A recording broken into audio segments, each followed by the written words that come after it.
I seem to have found an almost perfect edition of the Daodejing. And I say almost because who puts a sticker on a book like this?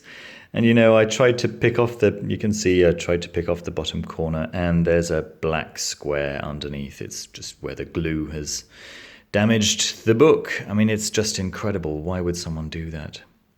Okay, so I'm going to try and get over my grief over this and focus on every other aspect of this book, which is wonderful, absolutely beautiful.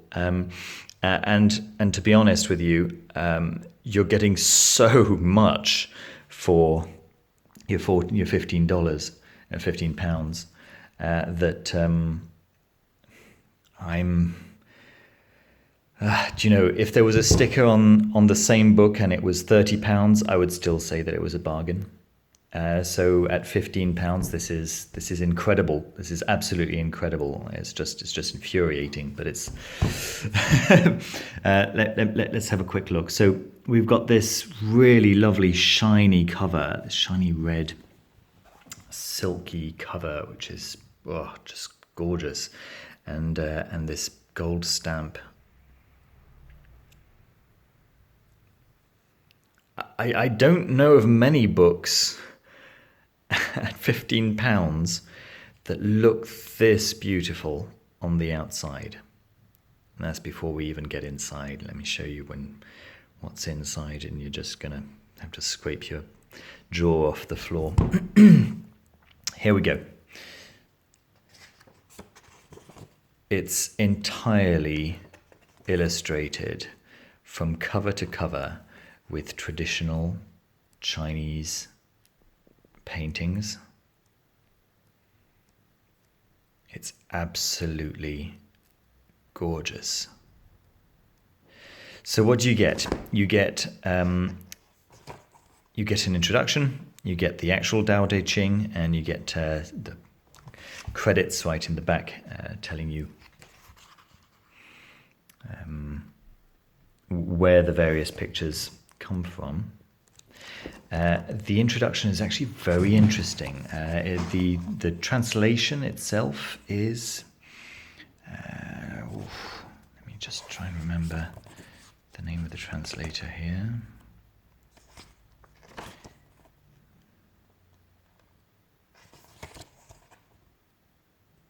There we go. John McDonald.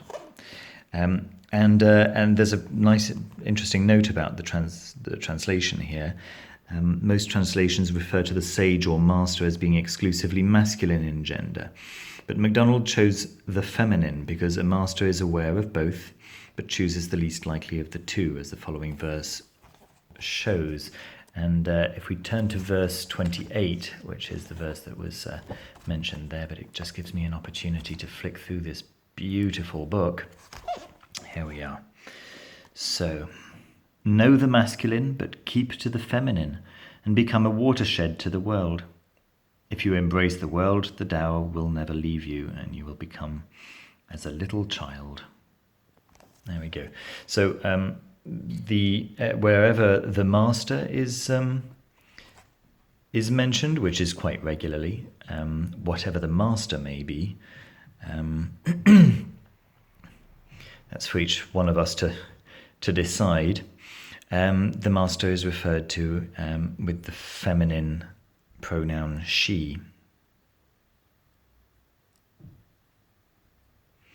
Trying to find an example.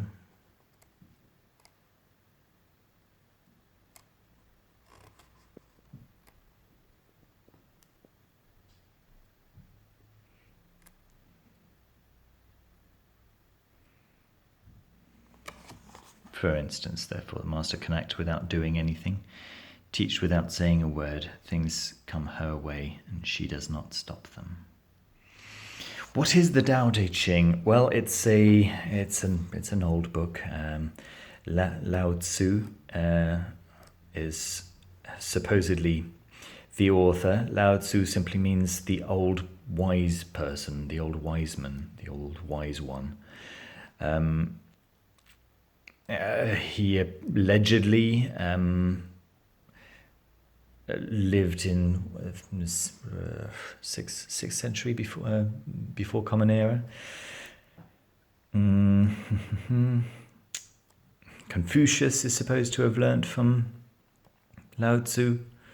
There are rumors that Lao Tsu may not have been a single individual, but rather a number of philosophers, and these would have been their compiled writings. There are many legends about Lao Tsu. There is also a kind of a weird situation where it's believed that Lao Tsu lived at around 500 BC or BCE, and the style of this text is more representative of the 3rd century BCE.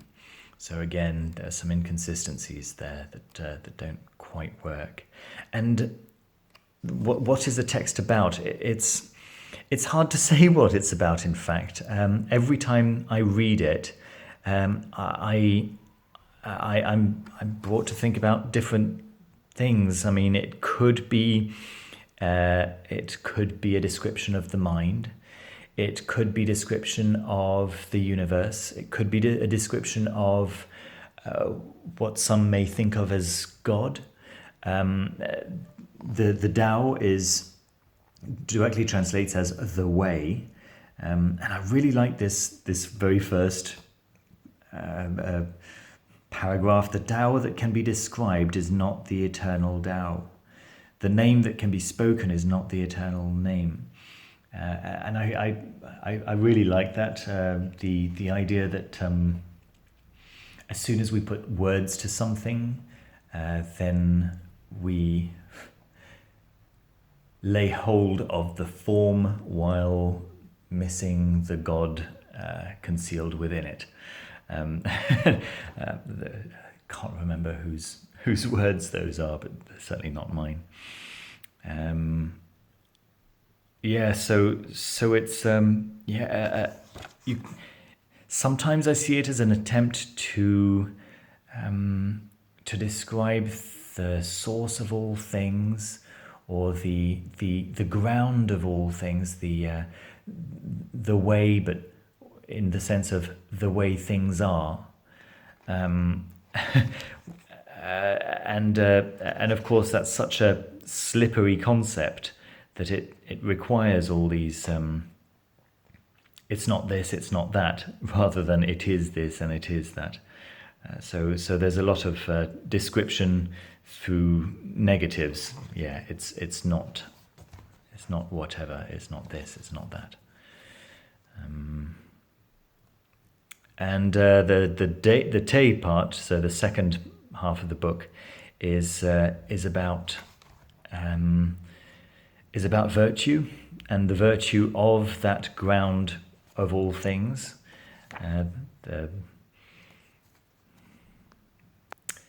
The chaos from which everything arises could be one way of seeing things. The empty vessel which is constantly being refilled. You can see that the book has been hand sewn,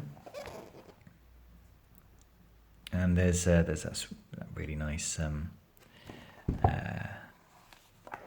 bookmark. Those vibrant colours, isn't that awesome? There we go. Stunning, absolutely stunning book. And and you get the odd page where it's just pictures. They've also added these digital motifs everywhere, or not everywhere, but in some places, just to look how they've texturized the pages as well. It's really an exercise in presentation. It's beautiful. And some idiot has put a sticker on the back cover. This came shrink wrapped, by the way. This is the way this book was planned to be sold, with a sticker on it. I'm sure it's not the designer of the book who made that decision.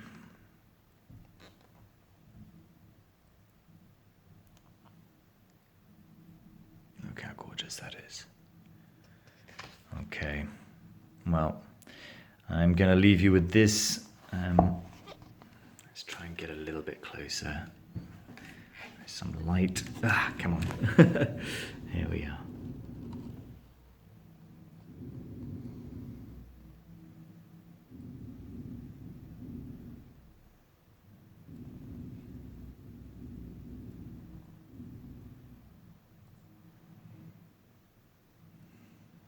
Terrific.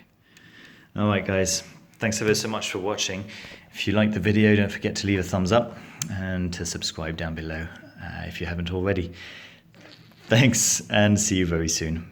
Bye-bye.